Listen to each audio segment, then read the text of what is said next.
welcome back to the show here in Atlantic City at the airport, and I'm here with the Chief, who will give us a little more insight into the operational side of the fire department here with the Air Force. So, Chief, welcome to the show.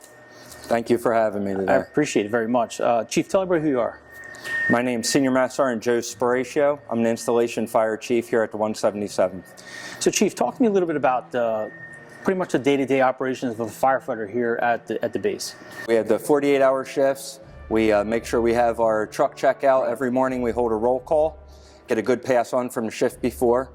And our biggest concern is making sure the mission here with F-16s is covered. The firefighter starts off the shift that morning, will come get his gear out, go to his morning brief with off-going shift and his supervisor, see what his truck assignment is for today, go out there, check out that apparatus, talk to his other crew on his truck, see what the daily details, daily trainings involved.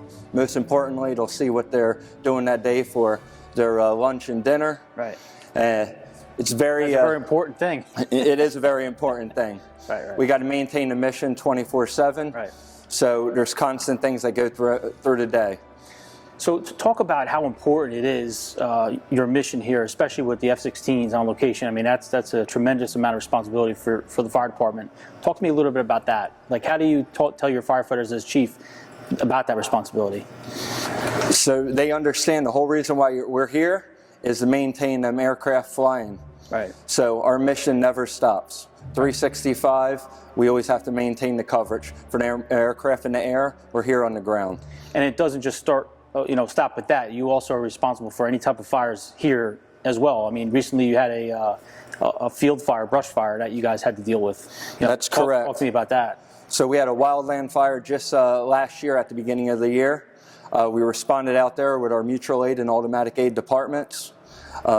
We did some quick tactics and was able to get it under control pretty quick with some back burning from New Jersey Fire Service. Yeah, they're great. And I believe they had it under control in just a few hours. And that had some serious potential, right? Because that was heading towards some pretty important buildings. So you guys did a nice job stopping that. They did a great job. All crews did, and everything was safe, and everybody came back to the firehouse. Right.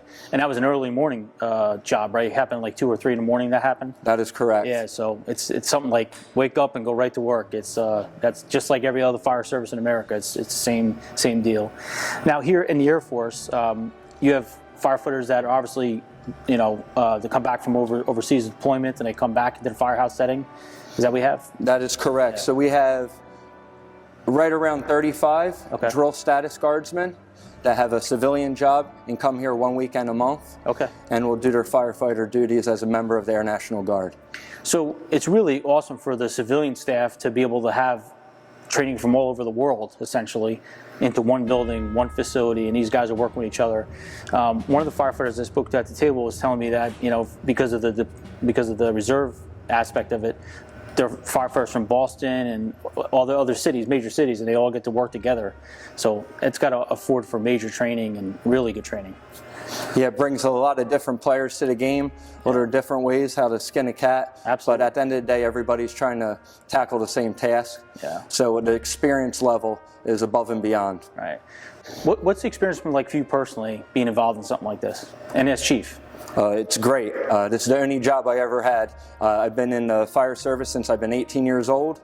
Been in Air National Guard since I was 18 years old. Oh, that's cool. Every fireman always starts at step 1 and then they work their way through the ranks. Yeah. Nobody just comes in here and they're in charge. So it's an honor serving with everybody. Absolutely. And everybody else does all the work for me, I'll be honest with you. When you got good guys like them, your job's real easy. Well, in my opinion, the best leaders are the ones that delegate. So again, I applaud your efforts, and I appreciate more than anything to allow us to be a part of your day and to welcome us into your facility and to your home.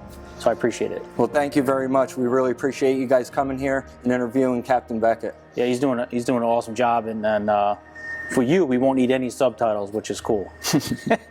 All right, folks, we heard from the chief here at this facility. Stay with us here. You're going to see some pretty cool stuff coming up. And again, thank you very much, Chief. I appreciate it. Appreciate it, sir. Thank you, sir. All right, more coming at you.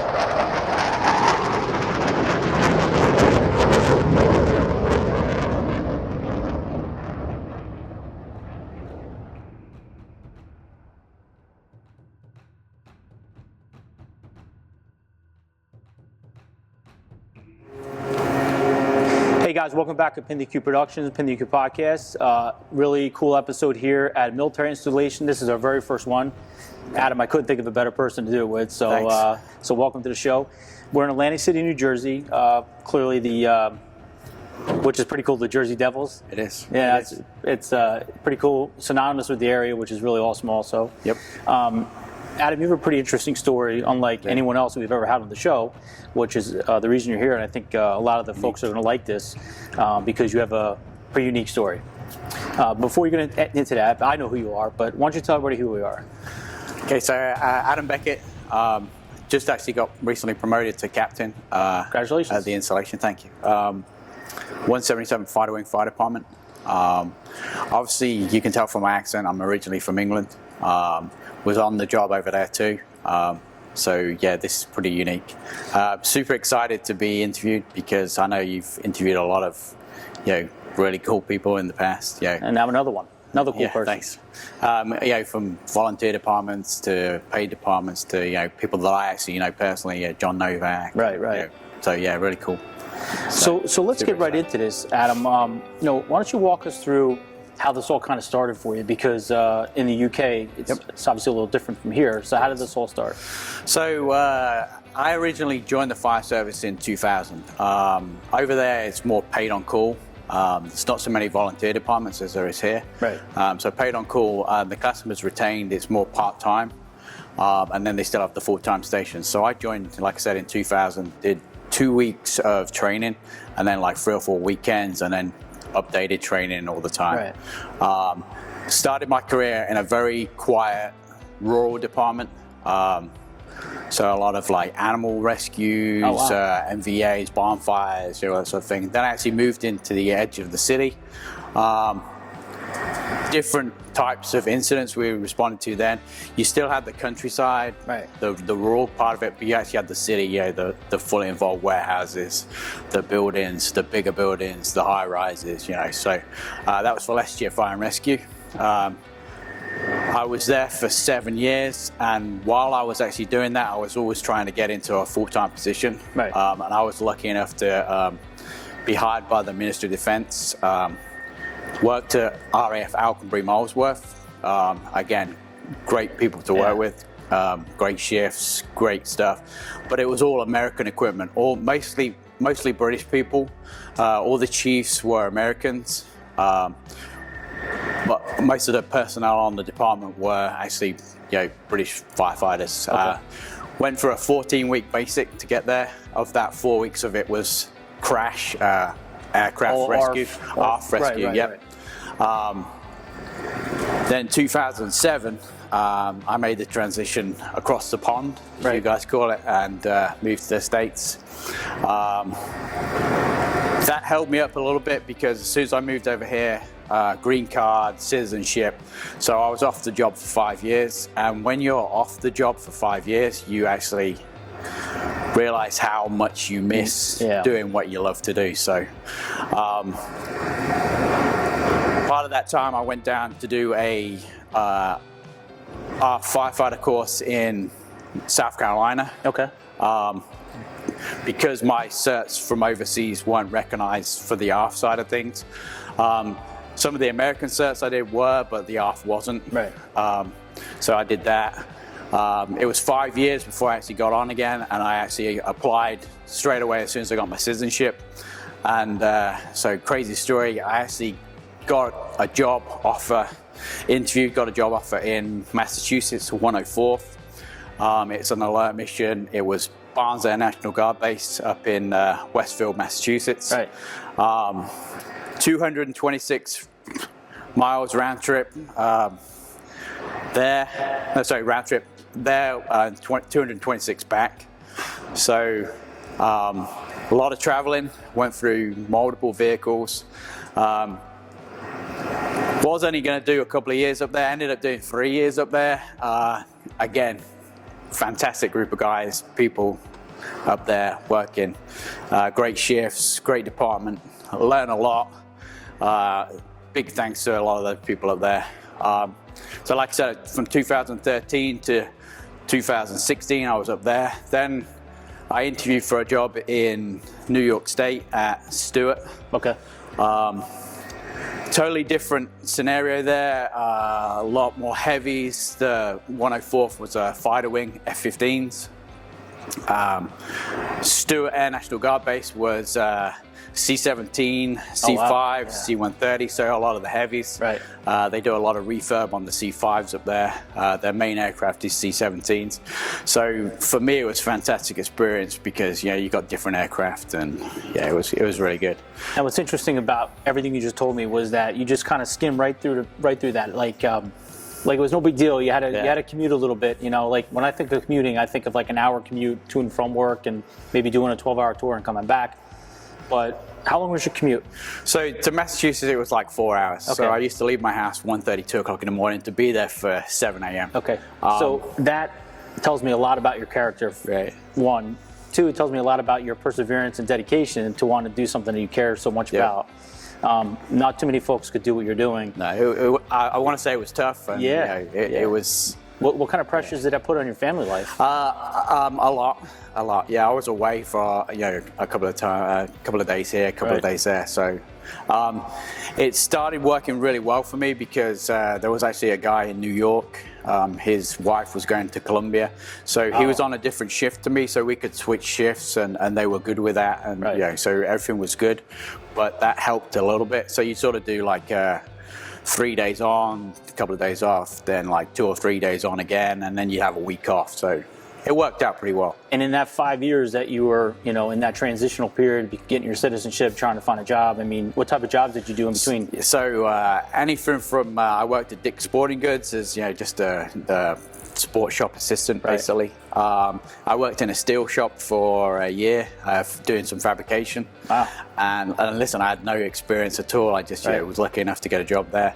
And then I did sort of insurance inspections, working for insurance companies, going out to different areas, commercial buildings, households, just doing insurance inspections just to, make ends meet at the end of the day. So. And during this time, your end goal was still to get back into the fire service, right? It was still to get back in. So tough. I actually applied to Toms River initially, and because I didn't have my citizenship, I wasn't able to become a member.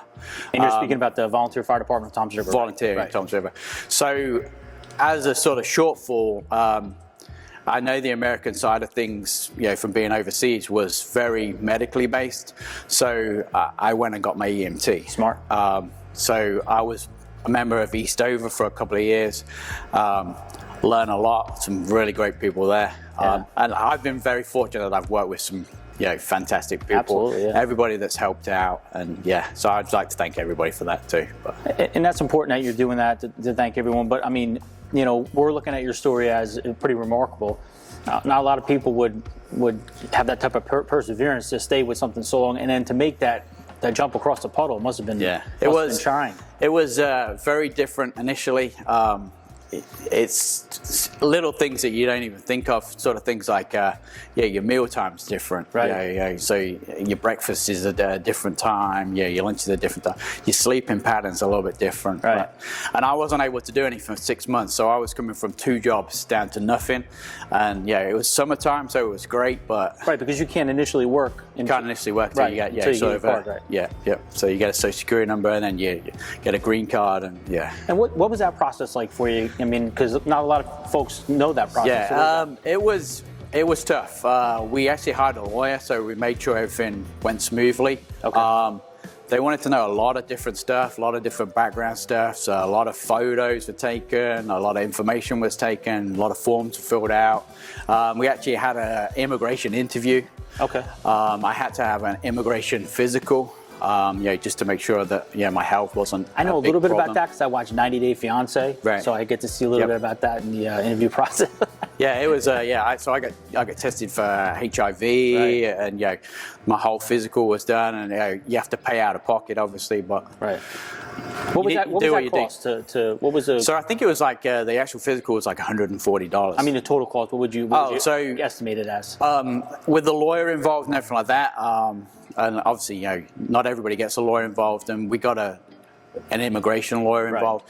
Right. I would want to say like nearly $4,000. Wow. So it's not a cheap process, but they handled a lot of different stuff. Yeah, I'm sure it's very technical. You know, you have to have someone that knows what they're doing with that type of thing. Yeah, right. Filling out the right paperwork and stuff like that. So you joined Tom's River Fire Department. You got into that. Talk to me about that process. So a lot of the certs that I had from the American side of things in England could actually be used for the American side of things too. Fantastic. So you know, Firefighter 1, Firefighter 2 I had. Just had to get, you know, familiarity with the packs and stuff. Right. You know, because I'd never used Scott before. Okay. So, you know, every base I worked at was MSA or Inspiro, or, you know, the English sets were Draeger. So, yeah, and again, personal preference, it is what it is, but yeah. And then I started training with a lot of those guys, you know, doing drill nights every Tuesday nights, and again, fantastic leadership there. Training department in Tom's River is phenomenal. They're phenomenal, right? So a lot of different people taught me a lot of different stuff. A lot of classes I attended. Right.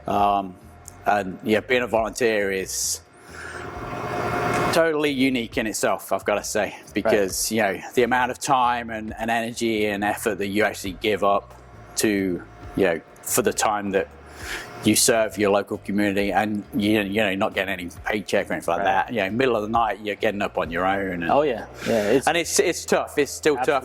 I had to give the EMS side of things up because, you know, volunteering is just it's too much. Plus full-time job and this alone, I mean, you're doing a 48 here. We do 48 96s, yeah. So that's 48 away from your family already. On top of that, now you have your volunteer time. So it's daunting, and you know, your daughter's playing football. Yeah, my son and proper daughter. Football. Yeah, proper football. We call soccer. Soccer. Right, yeah. You know, and I've just re-enlisted as being a coach again. Oh wow. So and I actually play myself too. So yeah, there's not much time. Yeah, no. It's like family time's important, but yeah, it's a juggling It's act. tough. It really is tough. So walk me through what it was like for you when you first got your citizenship and you became a firefighter full time, and you know, now you're here and your family's in the UK. Talk to me about that. It's definitely tough having all my family still overseas. Especially with the COVID, we were supposed to go back last April, and COVID hit, you know, everything, and you know, and my dad's not of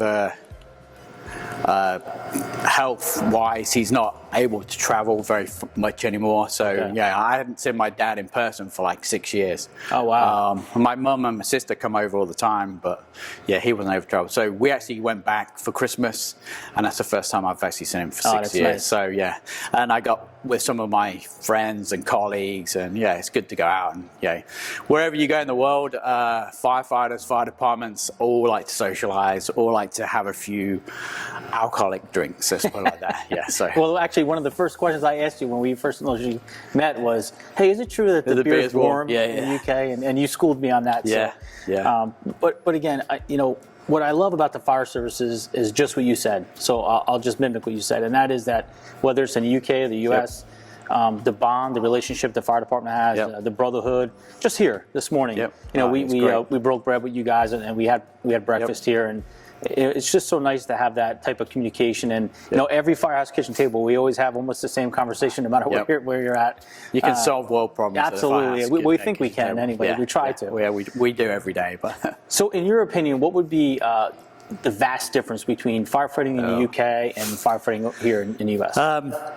So one of the major differences is obviously building materials, and you guys will laugh at this, but yeah, they always say everything's bigger in the US, you know, in general. Right. So initially, when I first moved over here, I went to New York, and I've got to say, like, walking around New York, I had the stiffest neck for like 3 or 4 days because your head's always up. You know, you're looking at these, you know, magnificent, you know, monstrous buildings, and then you go to like the Tom's River sort of area, and so I was actually saying to a couple of people, I was like, is that a big shed? Yeah, because no houses in England are made out of wood. No kidding. So I was like, is that a big shed? And no, it's a house. And I didn't realize that the houses over here were made of wood. So that was one of the biggest. That's so interesting. Yeah, because everything over there is brick, concrete, or Yeah. So your typical residential home in the UK is how big? It depends. You get a lot of older, like row houses. We call them terrace houses over there. Okay. Or you get like a detached or a semi-detached, which basically semi-detached is like two houses together. Detached, obviously, it's a house on its own. Right. You're probably looking at the house that I had on the edge of the city. It was probably, to you guys, is standard, probably 1,200 square feet. Oh, wow. I would say, just a small terrace, two bed, one bath. And that's average. I would say that's average for it. Yeah, So you go to Tom's River, certain sections of Tom's River, you have between 4,000 and 6,000 square foot. Yeah, but mansions, and I'm like, whoa, look at the size of this place, And again, size of the buildings is, right. is a great difference. And then, so you go into like tactics is a little bit different. Right. The UK side of things uses a lot of high pressure hose reels. Okay. Whereas over here, it's different. Bar pressure, PSI, Oh, that's right. try and make it simple for firemen. Right. So bar pressure is so simple. PSI is a little bit more, Right. a little bit more math orientated. But Speaking of John Novak, I mean, I can't think of a better pump instructor than him. Yeah. He's great. He Absolutely, really is great. yeah. And the experience there is just phenomenal. Which will lead me right into Tom's River. How's that experience been for you, being on the fire department Tom's River? Really good, really good. So I've done a ton of different classes through those, RIT training, they've got obviously the training center there, which, they offer a ton of different classes. Great school. Yeah. And so I did a vehicle extrication class with them, and I was pretty versed on it, I would say, because we get a lot of MVAs, RTCs, whatever you want to call them, overseas. Obviously, a lot of high-speed crashes there too, right? Yeah, a lot of smaller vehicles, but higher speed. Right. A lot of smaller roads over there. But one of the biggest differences is, obviously, again, going back to everything's bigger in America, the bigger vehicles. Right. Everything's mainly bigger, because of the price of fuel and what people can afford in the UK. A lot of people have got smaller vehicles. Right. So, whereas here, you got bigger trucks. So doing the extrication course there was a real eye-opener for me because, you're training on different stuff. Cribbing, a step chop could do most of the cribbing for the UK side of things. Oh, wow. Whereas, you've got... You're doing stacks. Yeah. Stacked airbagging, stacks. Yep, right. yep. So, definitely a big difference. It's really interesting to talk to you, Adam, because you have such a unique experience that most don't have, and certainly no one that we've ever had on the show. Leading up into where you're at now. If you can summarize your experience thus far and how far you've come and the obstacles you've had to overcome to get to your position now as captain. Congratulations on that. Thanks. What would you say overall your experience has been? I'd like to say, totally off the bat, very positive experience everywhere I've been. I've learned a lot from a lot of different people. I'm working with different aircraft, because we're on the aft side of things here. Right. And then working with different departments and different personnel in Tom's River, doing different training, has made my life more successful and more complete with everything going on. When it comes to the training, I want to say that some of the training I've got, through the Air Force, through Tom's River, through South Carolina, through MOD, you name it. It's been some of the best in the world, I've got to say. And I'm not blowing anybody's trumpet there. Sure. It's been some great stuff. Yeah, I mean, just work for the Air Force alone is amazing. I mean, all the opportunity and how professional and amazing this organization is on its own. It's got to be cool, especially as close to home too. You don't have that 4 hour commute anymore. I'm not that far away, so it's good. It's 45 minutes to an hour, so. Yeah.